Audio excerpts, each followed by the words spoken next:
that the issue of corruption is an issue of values and morals. Nothing more, nothing less. When you look at the decadence in the system, it will surprise you to know whether we are truly Christians.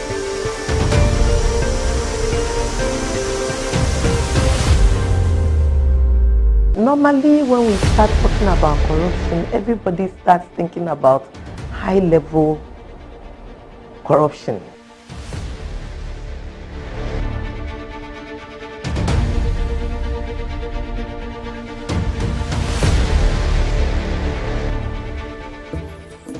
Examination is a key component of every educational system, be it formal or informal.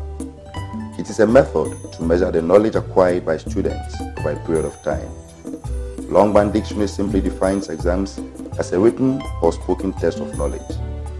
The conduct of examination over the years has been characterized with examination malpractice, a perennial problem at almost all levels of Ghana's educational system.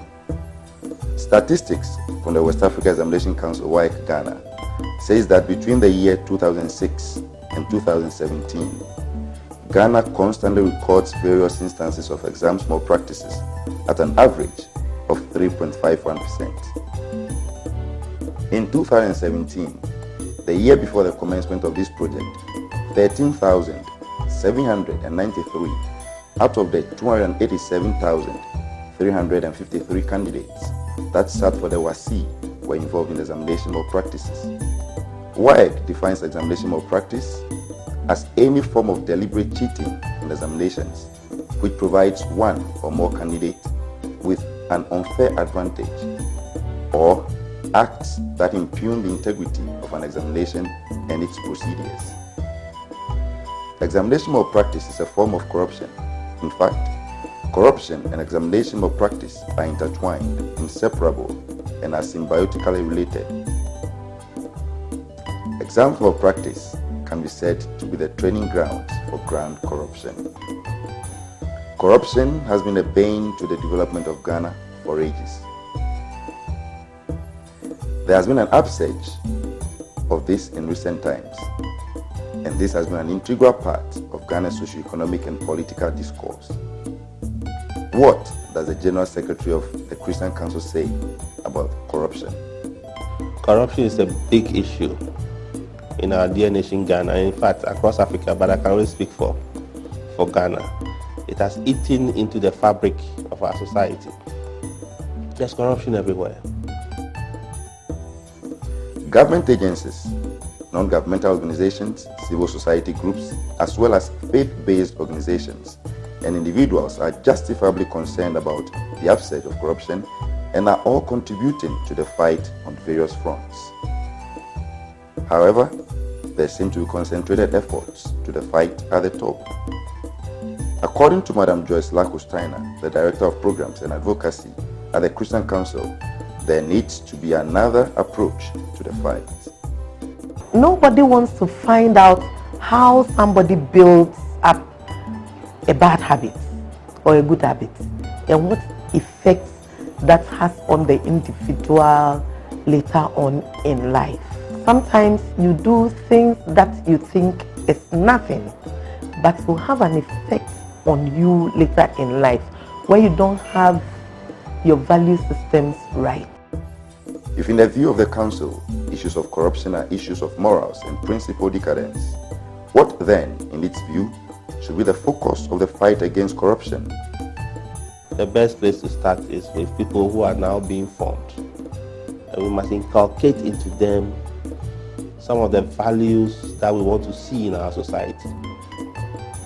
We are Christians and we come from a biblical background. We come from a Christian background, a Judeo-Christian background. And this Judeo-Christian background, the Bible talks about the commandments, the 10 commandments. It is in the light of that we thought that if we deal with the root, exam malpractice, when we want to make sure that people stop stealing in examination to get where they want to go, then we will be addressing and we will be imbibing in an individual good moral. Council's contribution is hinged on two pillars: building credible systems and structures, and through the biblical principle, train up the child the way to go so that when he grows, he will not depart from it. The objective is also to promote some credible structures and systems. Let the structures and systems work. But if the structures and systems are put in place and the individuals in it do not function right, then the structures will not function, because structures don't function on their own. It is individuals within structures that make the structures function. Examination malpractice may seem to be beneficial today. What are the likely effects in the long run? The person will become a doctor but will be killing people because he didn't learn to become a doctor. I think this is the real reason why we thought that let's deal with examination malpractice. Let's look at the chain effect that it has on the individual, it has on the family, it has on society, and it has on the nation at large. Apart from students, who are those involved in the examination of practices, regardless of the adverse effects on the individual, society, and the nation? These days, the teachers themselves connive.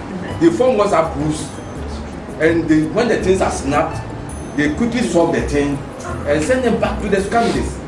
Parents are aware this is going. Some of the parents themselves, they go procure questions for their wards. It's a national crisis. If a parent should look for exam papers for a child, what message are you sending to your child? You are telling your child that for the rest of his or her life, you should not do anything by your own means. You must use some other nefarious means to achieve your goals. And that is a bad message to send. Others include rogue websites, fraudsters, exams officials, community leaders, and many others. Top of the fight against corruption pack is the CCG project by the Christian Council in collaboration with COMU and support from Star Ghana. The CCG project is a 2-year project that was implemented in secondary schools between 2018 and 2020. Where was the project implemented and how? During the design stage of the project, Ghana had 10 regions. And so the project covered half of Ghana at a time. So we were working in 5 regions. These 5 regions are the Northern region, Ashanti region, Eastern region, Central region, and in Greater Accra. And in all these regions, we had 6 schools that we selected carefully to make sure we give a gender balance, because the project was gender sensitive. So we had a careful blend of male schools, female schools, and mixed schools. As at this time, we have 27 schools because some of the schools were not catching up with the project, and so we had to drop them and move on with the project. During the implementation of the project, we did a couple of activities to make sure we realize our objective and then we have an impact. At the start of the project, we had secondary data from WAEC, and so we went ahead to do a baseline survey in the selected schools for us to be able to understand the phenomena as it exists in the selected schools, so that we can measure it against the end of the project if we've had any impact or we've had any. We did a series of engagements. We had engagements with WAEC, we had engagements with GES, that's the Technical Exams Unit of GES. We had engagements with COMU, Ministry of Education, and these are the stakeholders within the educational ecosystem that we engage. We did a series of constant engagement with these stakeholders. We selected and trained focal persons. Focal persons basically are the student leaders, headmasters, and teachers in the schools. And these are the anchors of the project. They are the people, the pillars around which the project revolved. They hosted, managed, and ran the project in the various schools.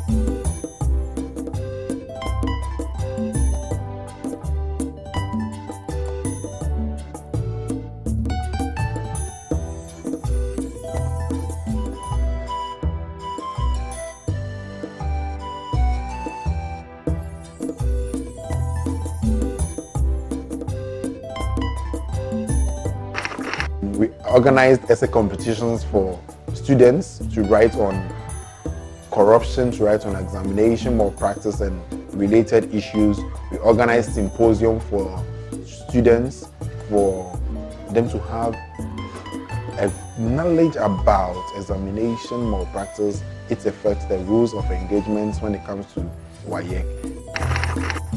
We also leveraged on existing structures where we used existing clubs in the schools. So in some schools they used the peer educators club, others use the civic club, and clubs that have similar objective with what we were doing at the time. So we leverage. In schools where there are no vibrant clubs of such nature, we had to form a new club. And so in some schools they formed new clubs to run the project. Social threats are the various activities that happen in the society, therefore put the society at a risk. Give it up. The Oxford Dictionary also defines corruption as a dishonest or fraudulent conduct by those in power. But I would say anything that we do, which is for our own benefit, or anything we do in our own favor, which slows down the development of the society, is corruption. Examination corruption, or in other words, exam malpractice. The objectives on it we are to look at today is the concept of exam malpractice, which I said is about what exam malpractice means, how you understand exam malpractice. And then aside that, to identify the forms and stages. Examination malpractice is a form of deliberate cheating in examinations to provide students with unfair advantage. You can't hear, so you speak louder. It's a form of deliberate cheating in examinations which provides candidates with unfair advantage or acts that doubt the integrity of examinations and procedures. So, exam malpractice can occur before the paper, during the paper, and then after the paper. Examination malpractice ranges from bringing foreign materials into examination hall. So, apart from bringing foreign materials, there's also impersonation. That is when someone writes for a different person in place of the person. It's also examination malpractice. Buying exam question papers for students. Invigilators aiding and abetting students to cheat. The same people who are employed to make sure students don't cheat, helping the students to cheat, is also examination malpractice. And collusion during exams by students, amongst others. Impersonation. Can you please explain impersonation? Impersonation can be a form of getting someone to, or hiring somebody to write the exam for you. Instead of doing so due to lack of adequate practice or preparation. What else? Another one. Apart from impersonation, exam malpractice during the examination, in the course of the examination. Yes. Yes, you. bringing from foreign materials to the examinations. Okay. Mass cheating, especially in the OBJ, whereby every student said A for question 1, B for question 2, and B for question 2 is wrong. So that is where you see this kind of pattern, that all the candidates are selecting a particular, or their questions are flowing a particular way. You see that there was some solution. Bringing of foreign materials, exchange of papers, I think that one is common, Yes. Say, knowing that my name, like starting with Abdullah, followed by Abdulaziz. Then I'll get my brother here, he also take Abdullah, Abdul, and then we'll bring Alassane. You see, all AA in such a way that at least we can be after like one another. He'll be behind me or I'll be behind him. So that knowing what he knows what we are going to write. When we go into the exams hall, we can quickly exchange papers and then he will write for me. At the end of the day, we'll swap and we'll present. Or seeking help from a friend. Verbal. Sometimes that one is difficult to, let's say, report. Because we don't have any evidence. Unlike the one where the person brings in foreign material or something of that sort.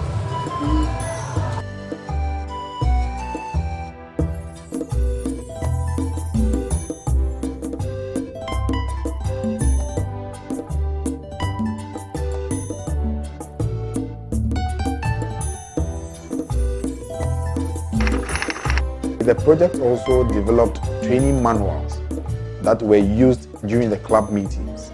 These training manuals served as guide for discussion, and they were designed in a playful manner with cartoons such that it excites and it elicits discussion. It stimulates discussion when they go for their club meetings. So it guides the activities that they do so that we can have a uniform and standardized activities going on in all the schools that we were engaging in. We also designed BCC, behavioral communication change materials, such as the Lacoste.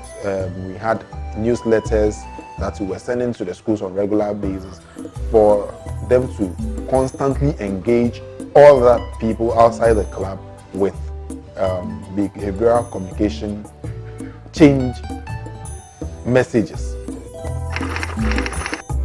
Yeah, we leveraged on social media where we had a Facebook page, we had a following, we had a Twitter handle, and we were also reaching out to those who are within our brackets of target people, out of school at the time.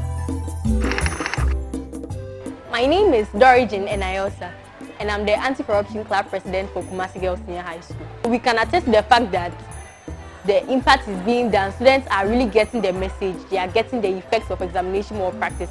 And as we are here now, exam is being written, and you won't see students cheating. This is due to the fact that during our club meetings, we go through some dramatizing to educate students on the effects of examination more practice. And then we let them understand the causes of it and how they are going to get rid of that.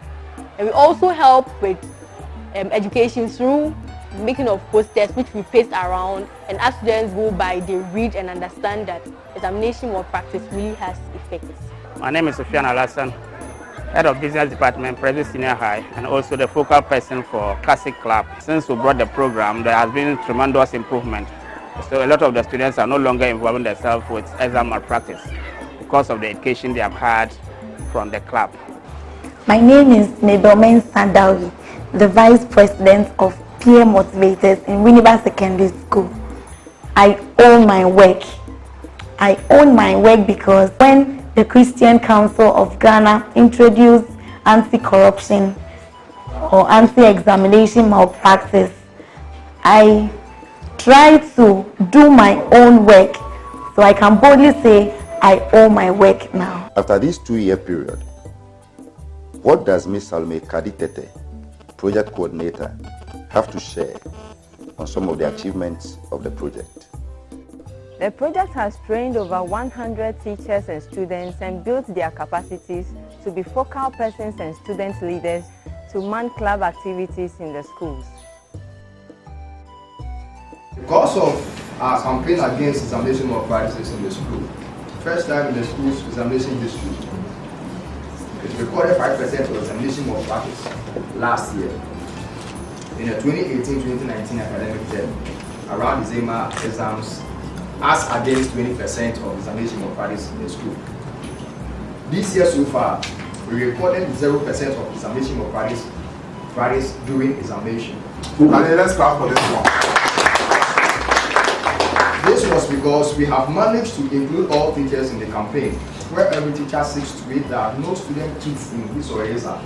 Secondly, the manuals utilized during the project will serve as reference points and literature to stimulate discussions in club activities.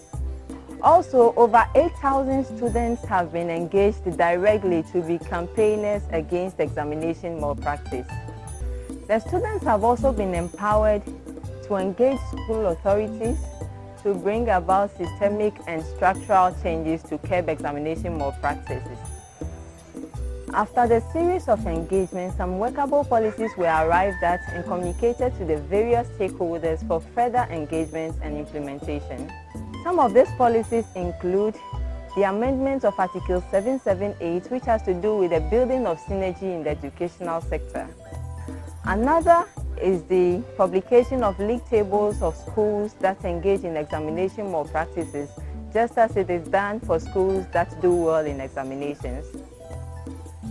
There is also a collaboration between WAEC and GES to reconsider the remuneration of invigilators. The project has also identified other platforms like the use of the local council of churches to spread anti-corruption messages and also to sensitize its members on the effects of examination malpractices. My name is Master Abraham Tete, and I'm the student leader for the CASIC project in Pope John Senior High School, a minor seminary. I believe the project is a really good one. It is helping a lot in our education, and I think it would be good if the project continued. I'm Evelyn Afolabi, the vocal person for Kumasi Girls Senior High School. I wish this project continues, it doesn't end, because it's really helping a lot in the school. We built in sustainability, and indeed in some schools there was already the civic club, and the civic club is operational anytime. And you can't take away exam malpractice from issues of civics. It is part of it. So that was our main sustainability issue, and we have done the manuals for them. So even in the absence of the project, the manuals are still there, the civic clubs are still there, and we maintain the relationship. The church has a moral duty. The Christian Council is a church-based organization, and that's why anything that we start will not die, or it cannot die. The church has schools. The mission schools are for the churches. The churches continue to be in existence, and it is the church's duty to talk about the vices in Ghana. And so we will ensure that as and when council meets with heads of churches and ESCO members, will talk about corruption and the fight against examination malpractice. And indeed, even as council, we will not end. We will continue to collect data on malpractice, and in any time also seek funds to continue, and we will continue in our churches and in our church-related schools. We believe that the way around this problem, while the Christian Council sometimes tackles it from the top, in other words, when there's corruption in society, we talk about it and so on. That is not really a solution. That is dealing with the matter after the fact. The person has already become corrupt. So now you are only using some therapeutic approaches to the problem. It doesn't solve the problem. So we want to eliminate the problem by going back to the roots, our children, training them in ways that when they get there, even when they are presented with the opportunity, they will say no to it. They will say, no, I'm a better person than that. We will not have done this project without Star Ghana. Star Ghana has UKA, Danida, and a host of others supporting Star Ghana, that is supporting us. COMU has been our collaborators. COMU is the Conference of Managers of Education Units, and these are church-related units. But the focal persons have been very important, and indeed heads of the schools, because if the heads of the schools have not allowed the focal persons to function, then the focal persons would not have been there. And I'm indeed grateful to the project team. I would be very unfair not to say thank you to them. They have done so well. Thank you very much. As James Neal once said, we have to appreciate that managing the consequences of behavior is the best way to change it. Let's continue the fight.